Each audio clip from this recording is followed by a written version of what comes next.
Welcome to Engineering Wellbeing at Jinshang, the podcast where we explore well-being as a system. Each month, one theme, four lenses: systems, technology, expertise, and culture with a Chinese perspective.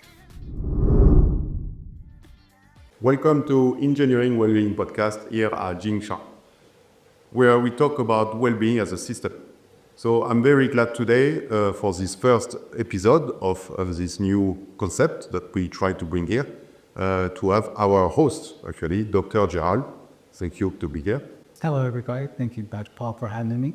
So I was thinking before starting this series of new podcasts about well-being we are going to do here in China, to present you the host, the person which have the idea first, and the capacity to make it happen. It's been a long project already, more than 6 months we are working on that. And we would like to know about his life and what is his point of view and his angle, and the way he's going to perform and bring us to think about a lot of different topics on well-being. So thank you for being here today. And what about you present yourself and you tell us about your journey and the significance of it? All right.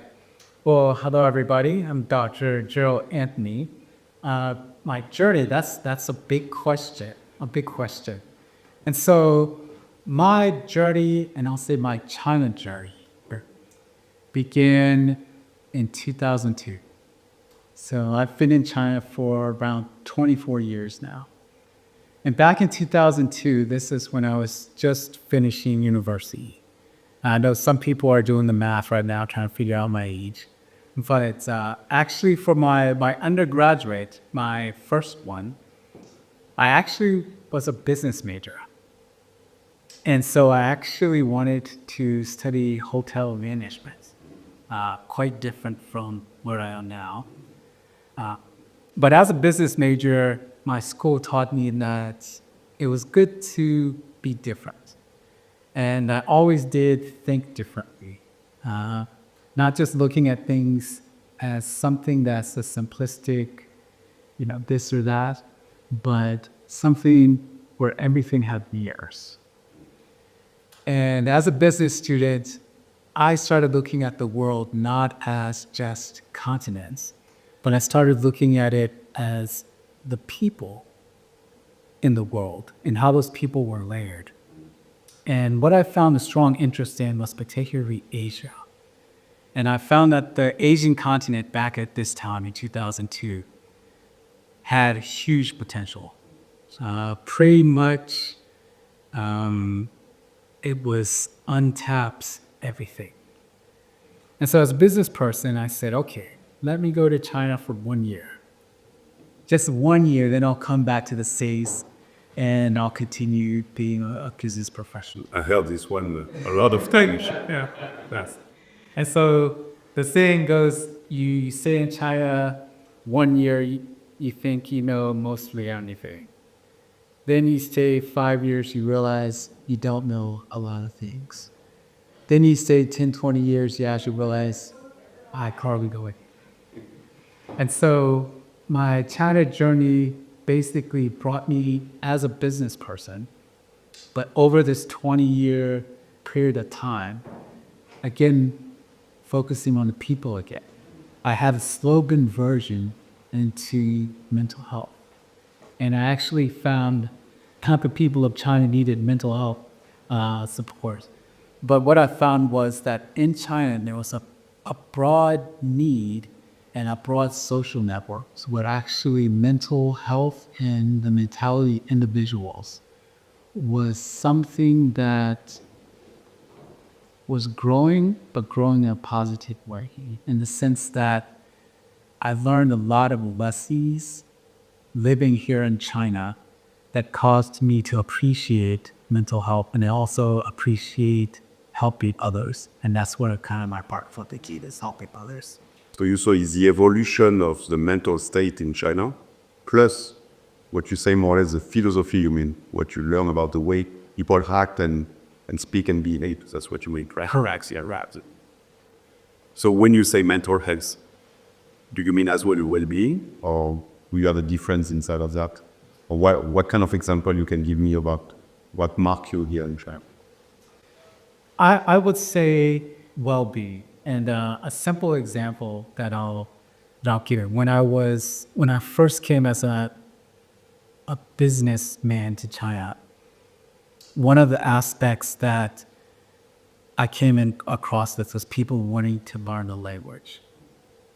And what I found coming to China, I had never been in a climate to where I didn't speak my mother tongue, being from America. And so I was here my first year, and honestly, I knew no Chinese. And at that time, there was no cell phones to translate for you. There was no lingo to teach you the language. It was pretty much you found somebody, and that's how you learned the language.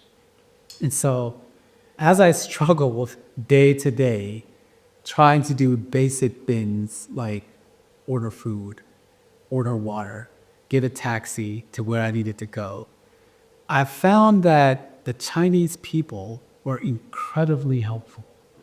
And I have to say, as an American, a very different level of help. It's Americans are helpful, but it's very, very different in level. And so I found that without Chinese in China, I actually found that my mental health and my well-being was influenced. And so I actually found, even without being able to speak the language, that it became a strong need for me to have a social aspect with someone Chinese actually daily. And that could be having a simple conversation with total physical response to buy my food. So I went one chicken. But that could you it, they understood it. Yes. And it was working. And what was even funnier is they spoke back in that same language. They were and so they knew that with the foreigner, that there was this aspect of kind of folding me into their family, to where I really felt like they were taking care of me like a family member. That's a very important concept where you bring. I want to ask you this question because of that. It is, as a foreigner, when we arrive in China, we have this feeling, I mean, for the people who stay there, and I guess that's one of the main reasons. I don't know, maybe people have different reasons, but the way you say it is this: will you have been conscious of that if you would have stayed in US, for example, that it could happen? Were you looking for that? Or you arrive in China, you will discover something new, so it fit you and you stay there? I would definitely say that it was serendipitous. I wasn't looking for it. It just was discovered by accident. And honestly, in America, where my mind went for living in another country, there's so many thoughts and situations that I would have never imagined in America. So it's kind of that concept of I wouldn't even know the right question to ask to get to the answer I was looking for. And so a lot of that aspect of being a foreigner even was a new experience for me. But I'm so glad that I chose China because, I mean, I traveled to other countries. I enjoy them. But I would say there's a big difference between calling a place fun or enjoyable and calling the place your home. And China right now, honestly, I call it my home. Great. So this is a very good start, I think, because home is maybe the base of your hotels. Oh, yes. And when you decide to, as a support. So tell us about what did you put in place actually to take care of yourself and your well-being. You grow a family here and business.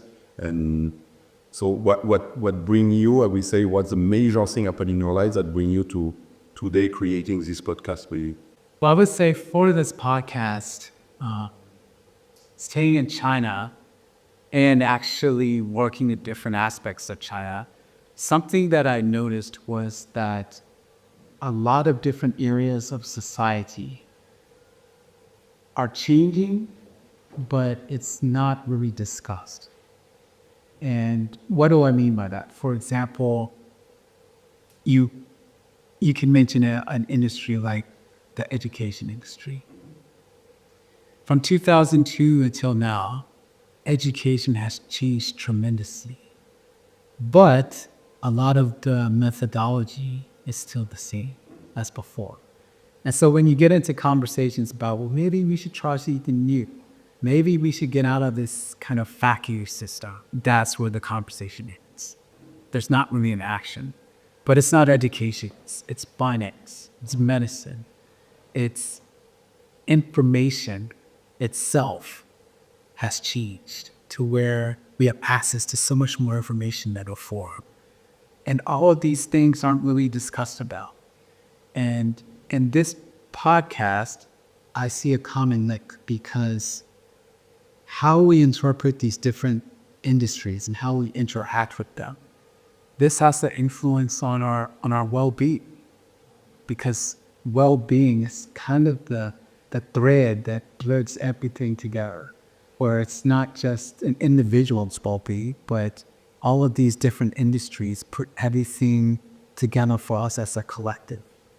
And that was kind of the concept of this podcast, is we can tie in different ideas to well-being. We can help people problem solve different situations, different issues, but at the same time, we're adding something positive to the community. Not negative messaging, not fear messaging, but something positive to where we're actually speaking about things that most people haven't heard about or don't even realize is going on. And it gives them an outlet, it gives them a connection, some way to be reached out to. And so that was my... Thank you. So you try to connect, try to bring together idea and people. Yes, exactly. And you think well-being, when you talk about that, you think it's a foundation to create this connection, or you think it's an outcome, the connection? Or maybe both, but a little bit. Yeah, well, I would honestly always say both. I see it as an outcome in the sense that well-being isn't just a one-time event, that it's something that's, I guess you could say, like a living document. It's something that's always changing, always growing. And when you really stop and reflect on that, that's going to produce an outcome, not just for an individual, but for the community. And so I think well-being is kind of the pillar of a bigger building. And I like the idea of having positive impact.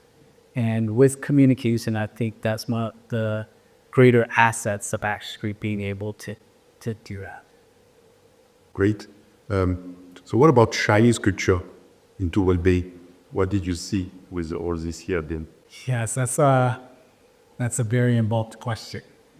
So in China, as I was saying, I've been here quite a long time. And so I would have to say I would have to introduce that in stages. But one thing that is common is I'll introduce my Chinese name. So that's the first thing that I experienced in China, is being renamed. That's not something you think about. And so my family name is Anthony, but it has the character An in it. And so our personality is also very peaceful. And so the character An means peace. But I come from America, which is very far away. And so the second character in my name is Yuan, which means distance. And so by Chinese name, Adyuan basically means peace from a distance. And that's how I described my journey coming into China. And so what I've seen are different areas of peace. So for example, that family atmosphere, both figuratively and literally. And so figuratively, as a collective society, I feel China is very, very family-oriented. And even calling people auntie and uncle, that was a little weird for me at first, but I've gotten used to it.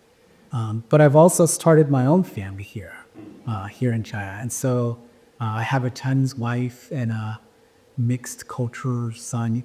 And so China has given me a lot of perspective in the sense that it's given me income, it's given me stability, it's given me a greater family that looks after me. And it's also given me opportunities to bring that peace that I wanted to bring from America, a deeper understanding. Great. Thank you for sharing a part of your life here. And yes, I want to go to the real reason why we build this podcast, right? And you bring it here. We are people living here who are not locals, and our idea is to show outside of China the statue and where we are and what is going on. So we have created this podcast, and we face it with well-being because that's the country where the well-being is happening. Yes. Is as well philosophically and behaviorally, I would say, right? Because they are always non-stop changing with this big vision of being good or feeling good, being a civilization, good, I would say. That individualistically is maybe a little bit more complicated. And so that's why we have this podcast to talk about all these things. And that's why we bring this kind of different angle. And that's why my question will be around that. It's like, how did you choose those angles to talk about the subject? Because you say you had a lot of different vision and a lot of different things. So is it coming from there? Yeah, the angles in particular, I'll kind of talk about them one by one, if that's okay. The first angle is the China perspective. As you were mentioning, a lot of people want to know about China, but they don't have access to knowing the inside information about China. And particularly living here so long, one of the hardest things about living here longer, and as you know, is that a lot of the expats don't live here long. And so you get into this pattern of having to say goodbye all the time. And so when you're saying goodbye, something that helps with saying goodbye is having some sort of stability. And to me, having a China perspective that I can share with people outside of China, that brings stability to me personally. So when I go to other countries or I talk with friends here in China, there's a common denominator. I can say, okay, well, this is happening in China. And vice versa, they can say what's happening in their country, but they're constantly asking, is this true in China? I heard this. And a lot of times there's misconceptions. Some of it's accurate, but some of it's a misconception. And so having that common denominator. And then the second angle, experts. A lot of business people, a lot of specialists actually do not realize how many world-class experts are here in China. Most people will automatically think of Europe or the United States, but actually in China, there is a wealth of knowledge from experts. And unlike, I can't speak for Europe, but I could say unlike America, they're willing to have a social interaction with individuals, and sometimes even for free. I mean, they just want to share their knowledge.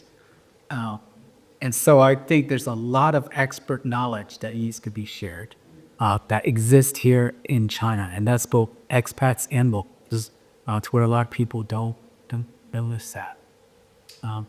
And then the aspect of technology. Every year I go home and I walk through my airports in the United States and I see how people are paying for things and how to do basic things such as get a taxi.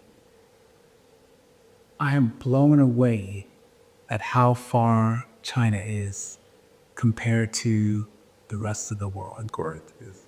The technology that they have here is amazing. And most of the world doesn't even know about it. It's a secret, but it's not a secret, to where I feel even the technology in different industries is something that can be shared. And it's something that's going to help bring kind of peace and well-being to individuals. And so I see those different lenses as being important for letting not only the people in China know about it, but the people outside of China, so to create kind of that circular form of information to where it's an ebb and flow going back and forth and not just a one directional form of information. Mm. Yes, so you go to something important here. Before I go back to that, about this flow of information and what we are trying to achieve with this podcast, what you try to bring, which gap you want to fill. I want to go back to this technology because I think it's a very important point. When we see not only the technology is amazing here, it's a way of people adapt to the technology as well, right? That's it. And so really often we heard about technologies against the mental health or against the well-being. And so here we can see maybe the laboratory on how people use technology for their well-being, I would say. So one of the first season team is going to be youth, young generation here in China. You want to tell us about that a little bit? You have kids here, right? Yeah. So that would be interesting to have this idea. And what's the difference for you? Youth, well-being, shrink. Yeah, I would say looking at the youth, particularly what's happening in schools right now, I would say that here in China, as you were saying, there's an embracing of technology in the sense that it's not that technology is going to bring us up or bring us down, but it's actually, let's embrace that. And having a child myself, or also working with a lot of different schools, what you can see is that technology is actually becoming pretty difficult to separate from education, to where if you walk in any local school here in China, Beijing, tier 2 cities like Tianjin, even the countryside, you will see that the youth have technology and it's actually an essential part of their life, to where life will literally changes if the technology is not worth there. And for example, with the youth, they use it to connect with each other socially. But what you'll find is when a youth does not have that technology, they act very, very differently. The leading expert in XYZ. But there's someone with a story, there's someone with a purpose, and there's someone that's looking to add value. I would say those three characteristics are going to be important for who's going to be invited. Because there's a lot of people that have a story that's even better than, say, the top 5, but it's just that it's unheard. And then once it's heard, that becomes powerful. And there's a saying that every champion was once a novice. And so that's how I view this podcast. Yeah, we're going to have great experts. We're going to have high-level experts. We're going to have, middle managers, lower managers, different key industry figures. But we're also going to have everyday people with a powerful story and give them a chance to share that. And that's something that I see as not only going to make a change, but something that's going to become transformative. And why do I use that word transformative? In the sense that change is usually just, again, that one-time event, but transformation is something that's ongoing. And it is my hope that this podcast becomes something that's transformative to the local community and the international community, to where that dialogue, whether audio or visual, is something that's going to keep going once these podcasts are released. I understand your soul and your mission is really this transformation, right? You want to bring something and you bring it together for something bigger. I really like it. You give us more topics about, because we already plan a year ahead, right? Yes. Because when we talk about well-being, it's a concept which is not that easily for people to understand. It's what is well-being, what is wellness, what's the difference. Well-being in China doesn't mean well-being. So we have a lot of different things so just a topic we have selected maybe will make people understand more about what we mean is well-being. So you say the topic of youth, topic of gender. What other topic we are going to cover, like out of your mind? Yeah, we have sports that are going to be there. We also have kind of the non-traditional well-being, in a sense of uh, different services that they offer that aren't in the typical path of well-being. Um, I want to say that with athletics, uh, I did mention sport, but particularly with athletics, I just want to kind of make this as a side. That is something that is often not thought about with the topic of well-being, but it's actually something that is very critical. And I know that there are actually a lot of very, very great athletes, both expat and local, here in China. And so that's some shows that you should definitely stay tuned for. Yes.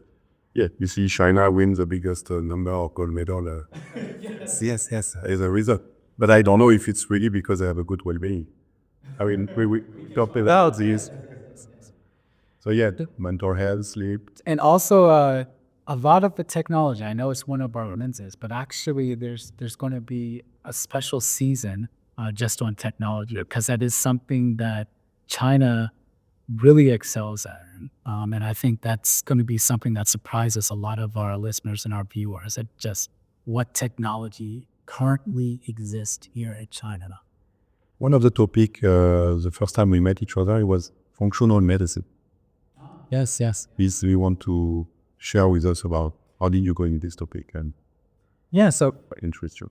yeah, actually, that's one of my interests with functional medicine, and so that's something that I became certified in. And particularly with functional medicine, what I found is this is one of the areas that I found isn't really talked about, in the sense that there are things that we can do naturally that are going to help us have a higher state of well-being. Um, and what we typically hear is kind of the pharmaceutical angle of what we could do. But what's not talked about is this functional medicine aspect to where there are things that we can eat naturally, things that we can do naturally that actually help our body heal itself rather than having an external stimulus to influence our body. And this is a conversation that honestly, I would love to have it for a whole year. Just the different aspects of what our body can actually do. Uh, and if I may, just to add to this, I would say with functional medicine, something that we're often told is that our body is living at a state of, I guess you could say, health. Yeah, living at this area of health. But what I've actually found from functional well-being is that our bodies are capable of so much more than what we see in television or watch on our computers or see on the internet. And a lot of this comes from this functionality, this natural functionality of our bodies. And so this is a topic that there's a lot of guests that I have in mind, and a lot of kind of subtopics that can venture off into that. But functional medicine is definitely something that is not very well discussed or commonly discussed in the community, period. And in this functional medicine, do you link it with the Chinese medicine as well? Do you bring some people around this kind of topic? Yeah, there's actually a lot of similarities between the traditional Chinese medicine and functional medicine to where there's a lot of overlap because they both kind of emphasize using natural treatment methods and studying how the body actually works as a whole rather than treating like sections of it, which is becoming more common. And so that's very true, yeah. So there will be a China perspective and some China guests that can add to that conversation. Do you use personally Chinese medicine? Actually, I have in the past, and I will say that it's quite useful. Um, I can share a story, particularly with my family. Um, the winters here in Beijing get quite cold and also quite dry. So it's very common that many people will develop respiratory problems from the dryness and the coldness. And I'll just say a family member developed pneumonia. And we went to 3 or 4 different Western hospitals to treat this family member's pneumonia. And unfortunately, none of them were effective. So we decided, let's try some traditional Chinese medicine. And I will tell you, after 3 days, there was a noticeable difference in the pneumonia, to where I don't know why this family member's body didn't respond to the Western treatments, but it responded almost immediately to the traditional Chinese medicine treatments. And so from that point on, I said, oh, this might be something worth knowing a little bit more about. And so actually, I do use acupuncture. I think that's quite useful in the sense of kind of rebalancing body systems. And when I have a long period of maybe travels or stress, I do the cupping. Yeah, I found that actually quite useful to kind of de-stressing my body. Interesting. Yeah, so we got to go around all those topics, right? Because it's interesting. Yeah. And because it brings it together. So before we finish here, thank you, Dr. Gerald. We have a way of finishing this talk, right? Maybe with a quiet distance, you can be able to look at this camera and to give like a last word about yourself or about whatever you want that you think the audience will be interested in. Okay. Well, to the audience, I want to encourage you with a story and then a message. And so the story that I'm going to tell is about myself as a young boy. And as a young boy, to make the story a little shorter, we'll just say that often my well-being was not at its highest point. And I often got in a little bit of trouble, we'll say in school, a little bit. And so one day, a teacher came to me and asked me to stay after class. And I was expecting the usual finger pointing and calling parents and that type of thing. But the teacher got out her grade book and she opened it. And she pointed to my name and she said, "What do you see?" And I said, "I see numbers." And she said, "Look a little closer." And I said, "I see low numbers." And she said, "You are correct, but I want you to look at the whole grade book. What do you see?" And I said, "Higher numbers." And she said, "You're correct, but do you know the one difference?" And I said, "No, of course I don't." And I said it with an attitude. And she says, "Look at your numbers and look at their numbers. Your numbers are with you doing 20% effort. Their numbers are with them doing 100% effort. And so imagine what you could do if you put in 100% effort into something." That teacher cared about my well-being. And from that day on, I also wanted to care for other people's well-being. And so my message to you is, this is not just a podcast. This is about taking care of your well-being. And so I hope you listen to all of our episodes.